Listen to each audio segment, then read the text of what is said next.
नमस्कार मित्रांनो, मराठी बोली या चॅनलमध्ये तुम्हा सगळ्यांचं स्वागत आहे. तर आज बाई तुझा आशीर्वाद या मालिकेचा दुसरा भागही खूपच धमाकेदार झालेला आहे. तर आजच्या या भागामध्ये आता देवी आईच्या मंदिरामध्ये अवनीवरती राजाची नजर पडलेली असते. एका क्षणात आता राजा जणू या अवनीच्या प्रेमातच पडलेला असतो. तेव्हा तो देवी आईला म्हणू लागतो, देवी आई मला अशीच पोरगी हवी, बघशील ना माझं. त्याच वेळेस अवनी मंदिरातनं बाहेर येते आणि आता बाहेर जे लोक असतात ना त्यांना पेढे वाटत असते, कारण आज तिचा नंबर आलेला असतो. ती खूपच आनंदात असते. त्याच वेळेस आता हा राजा तिचा पाठलाग करत बाहेर येतो आणि एकटक अवनीकडे बघत असतो. आता जी गर्दी जमलेली असते पेढे घेण्यासाठी, त्या गर्दीत आता राजा जाऊन उभी राहतो आणि अवनीसमोर हात पुढे करतो. अवनीने आता राजाच्या हातावरती पेढा ठेवलेला असतो. राजा खूपच खुश होतो आणि आता तो अवनीशी बोलायला जाणार.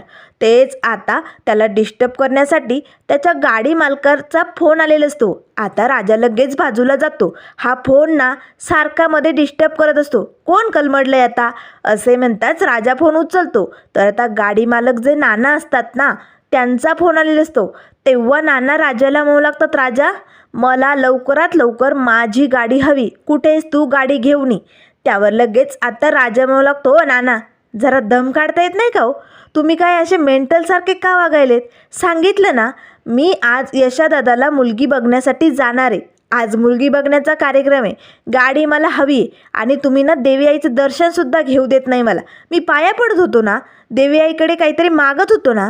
त्यावर लगेच नाना म्हणू लागतं, ए बाबा तू देवी आईच्या पाया पड नाहीतर कुणाच्या दुसऱ्याच्या पाया पड, मला काही घेणं देणं नाही आहे. मला माझी गाडी सही सलामत घरी हवी आहे. त्यावर लगेच आता राजा म्हणू लागतो, भेटणार नाही. सांगितलं ना यशादादासाठी पोरगी बघायला जायचंय. त्यावर नाना म्हणू लागतात, ए बाबांनो अरे डोक्यातनं काढून टाका ना. अरे तुमच्या घराला शाप लागलाय. धोंडीराज दांगटांच्या पोरांचं लगीन कधीच होणार नाही. डोक्यातनं काढून टाका ते पोरगी बघण्याचा कार्यक्रम. त्यावर लगेच आता राजाला राग येतो.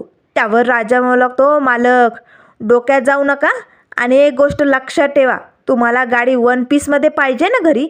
त्यावर लगेच नाना म्हणू लागतात, ए बाबा माझ्या गाडीबद्दल काही बोलू नको, ती सुरक्षित घरी आली पाहिजे.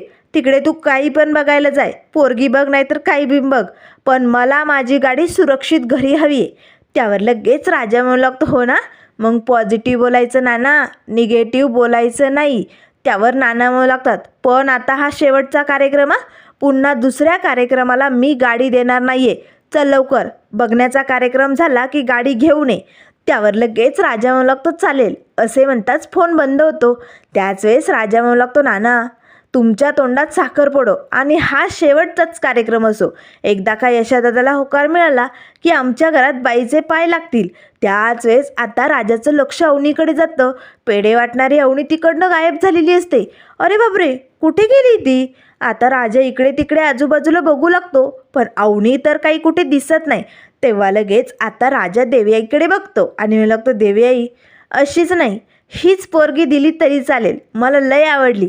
असे म्हणताच आता लाजत मुरडत राजा लगेच आपल्या गाडीत बसतो आणि तिकडनं निघालेलो असतो. त्याच वेळेस आता अवनी मंदिराच्या गेटजवळ गेलेली असते. तेच ती आता ड्रायव्हरला त्यांची गाडी थांबवायला सांगते आणि पटकन गाडीतनं उतरते.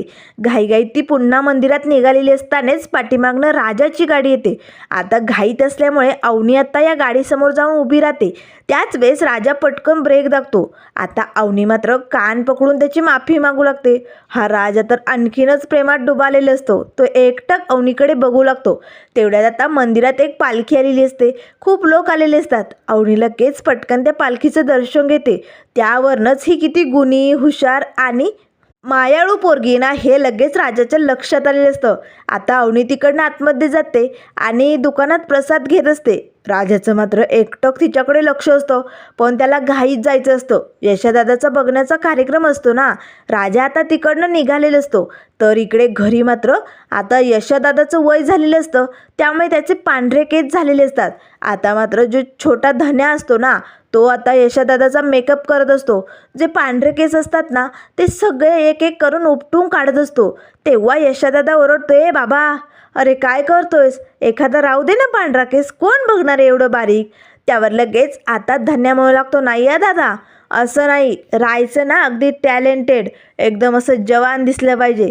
बघ आता तुझं फेशियल झालं आहे, तुझा मेकओव्हर झाला आहे, आता तुला पोरगी होकार देणार म्हणजे देणार. तेवढ्यात लगेच आता धन्याला राजाचा फोन येतो. आता धन्या पटकन फोन उचलतो.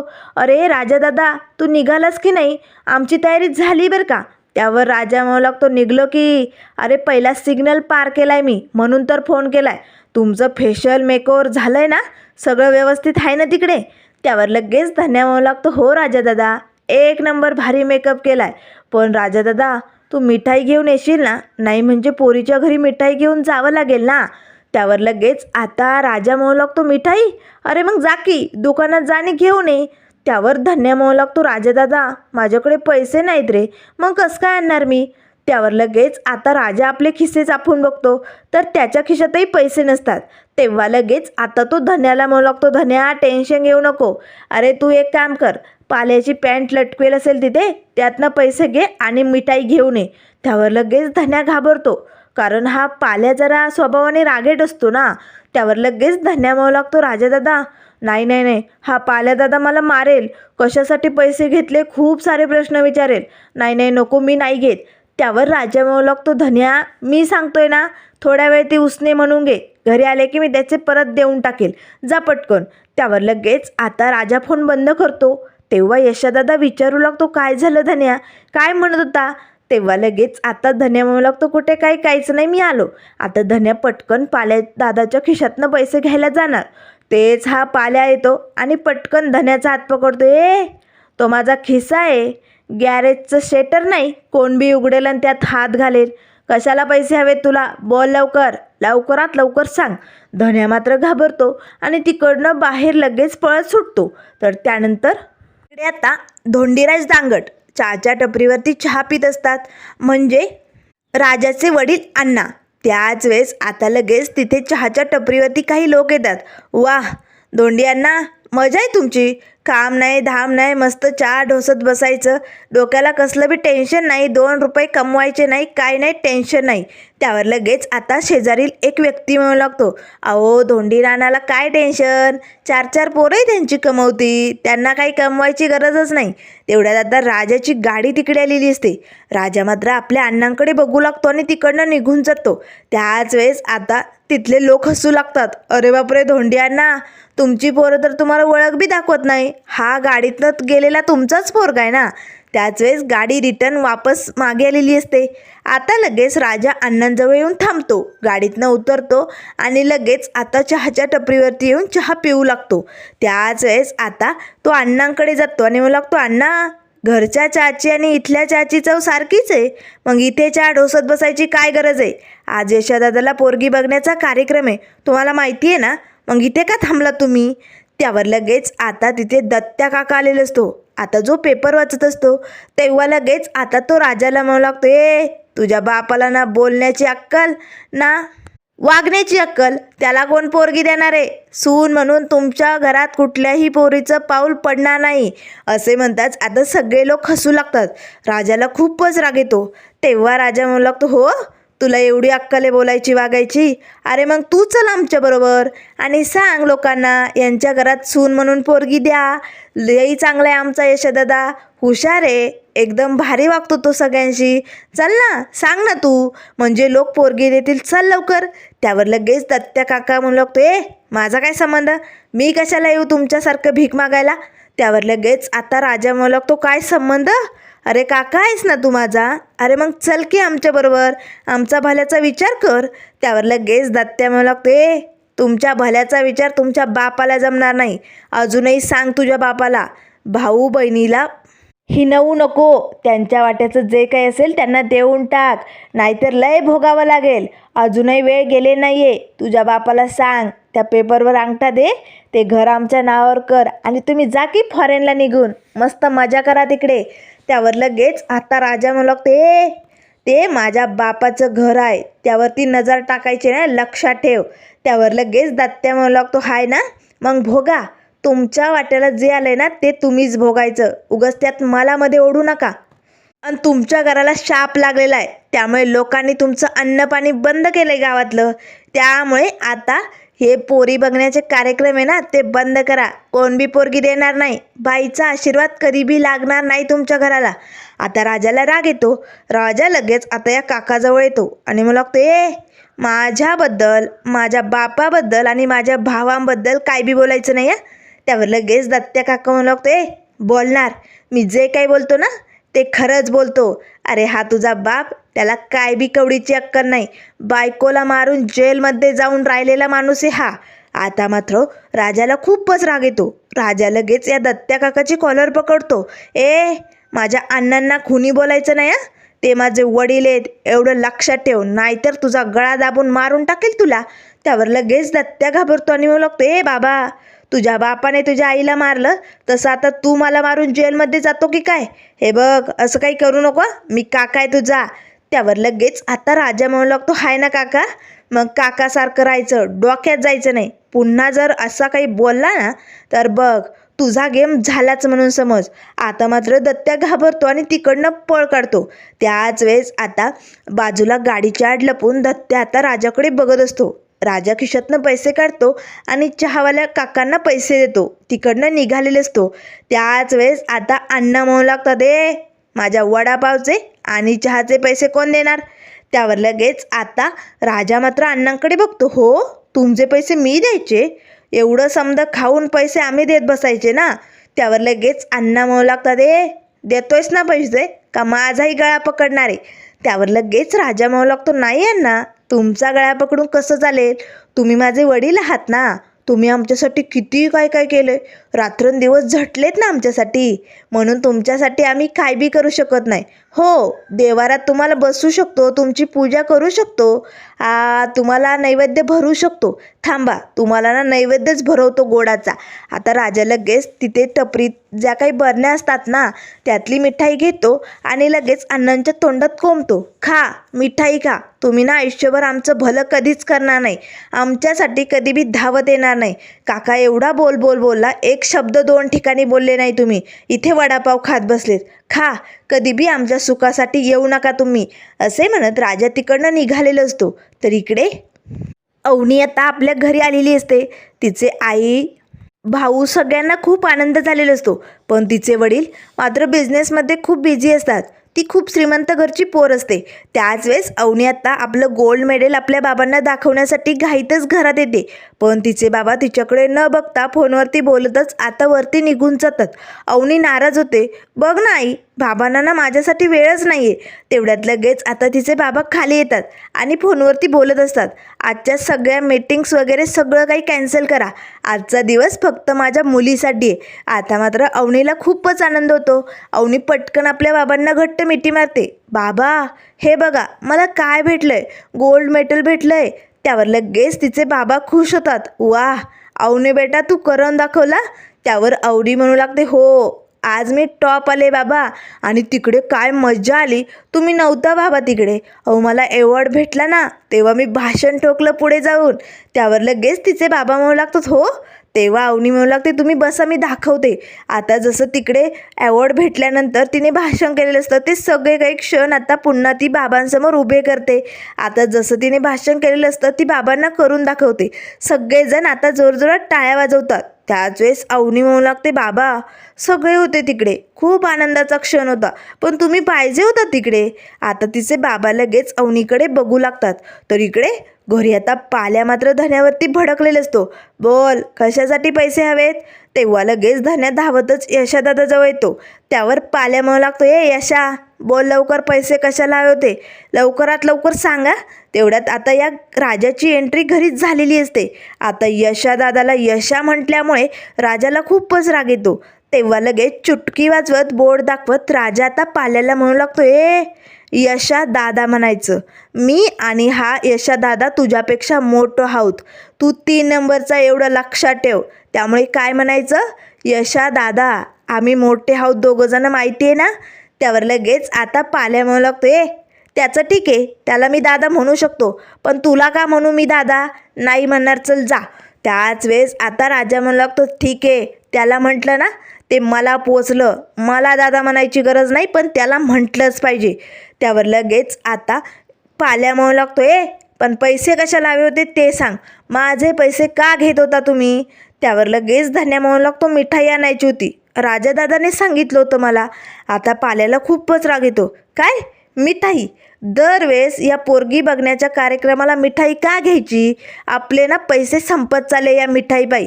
एकही पोरगी होकार देत नाही आणि फक्त मिठाईचा खर्च चालू आहे, दुसरं काय बी होत नाही. राजाला खूपच राग येतो. तर इकडे आता अवनीचे बाबा म्हणू लागतात, अवनी बेटा, अगं माझी एक मीटिंग होती ना, म्हणून मला यायला जमलं नाही. तेव्हा अवनी म्हणू लागते, बाबा तुमच्यासाठी ना तुमचं कामच महत्त्वाचं आहे. त्यावर लगेच आता तिचे बाबा म्हणू लागतात, नाही बेटा, तुझ्यापेक्षा माझ्यासाठी महत्त्वाचं काही नाही आहे, तुझ्या आईला विचार. त्यावर तिची आई म्हणू लागते, हो ग बाळा, खरंच आज त्यांनी सगळं काम बंद ठेवलं आहे तुझ्या आनंदासाठी. अवनीला खूपच आनंद होतो. ती पुन्हा आपल्या बाबांना मिठी मारते. त्याच वेळेस आता तिच्या बाबांना एक मेसेज आलेला असतो. तेव्हा तिचे बाबा तिच्या आईला म्हणू लागतात, तुम्हाला सांगितलं होतं ना, काहीच तयारी झाली नाही, असं कसं तुम्ही गाफील राहू शकता? त्यावर लगेच आता तिची आई म्हणू लागते, हो म्हणजे आज येणार आहेत का ते? त्यावर अवनी म्हणू लागते, बाबा आई काय चालू आहे तुमचं? कोण येणार आहे आज? तेव्हा लगेच आता तिचे बाबा हसतच म्हणू लागतात, अरे देवा, आपण तर अवनीला अजून काही सांगितलंच नाही. चला चला तयारीला लागा आणि तिला समजा काही सांगा. त्याच वेळेस आता अवनी म्हणू लागते, आई अगं काय बोलतायत बाबा, कोण येणार आहे आपल्या घरी? तेव्हा अवनीची आई म्हणू लागते, अगं तुला स्थळ येतंय, तुला बघण्यासाठी मुलगा येणार आहे. तुझ्या बाबांनी तुझा लग्न करण्याचा निर्णय घेतलाय. तेव्हा लगेच अवनीला धक्का बसतो, आई माझं लग्न? हे काय बोलताय तुम्ही? तेव्हा लगेच तिची आई, भाऊ आणि वहिनी म्हणू लागतात, सरप्राईज. अवनीला मात्र टेन्शन आलेलं असतं. तर इकडे पाल्या आता राजाला म्हणू लागते, बंद करते मिठाई घेऊन जाणं. दरवेळेस खर्चात पाडणं खूप झालं. एकही मुलगी यशादादाला होकार देत नाही आणि आपल्या घराला शाप लागलाय. त्यामुळे एकही बाई या घरात पाऊल टाकणार नाही, हे सगळं थांबवा.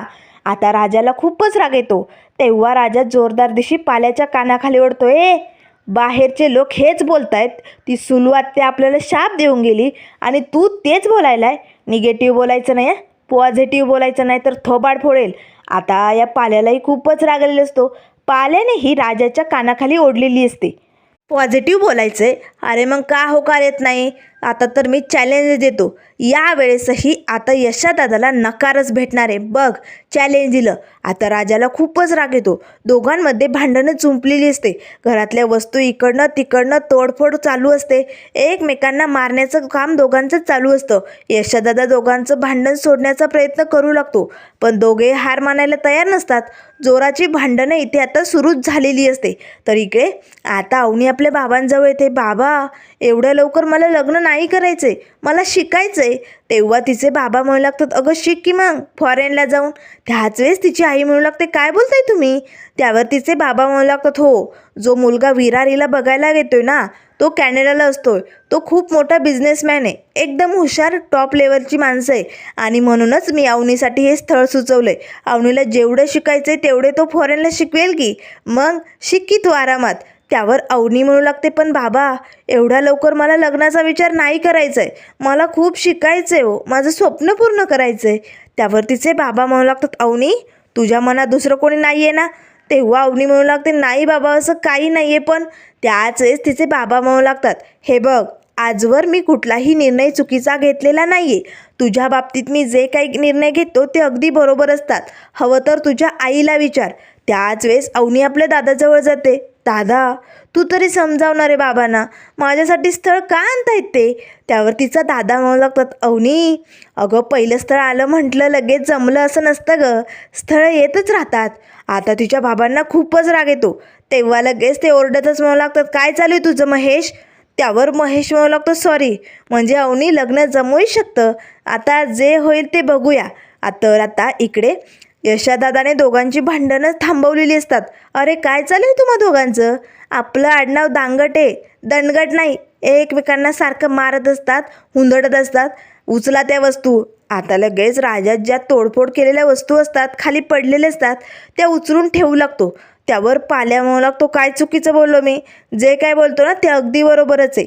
त्यावर लगेच राजा म्हणू लागतो, नाही, निगेटिव्ह विचार करायचा नाही, त्या सुलवत्याचा शाप आपल्याला मोडायचा आहे आणि म्हणूनच एक तरी पोरगी या घरात यायलाच पाहिजे. त्यावर पाल्या म्हणू लागतो, कशी येणार? लोक पोरगी द्यायला तयारच नाही. तेव्हा राजा म्हणू लागतात, लोकांचं म्हणणं आहे की आपल्या घरात बाईच नाही आहे, म्हणून कोण बी पोरगी देत नाही. पण जर यांनी पोरगी दिलीच नाही तर बाईचे पाय कसे लागणार या घराला.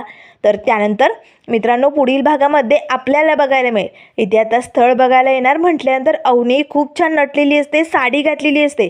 तर आता राजा, यशोदा, पाल्या सगळेजण आता मुलगी बघण्यासाठी इकडे मुलीच्या घरी आलेले असतात.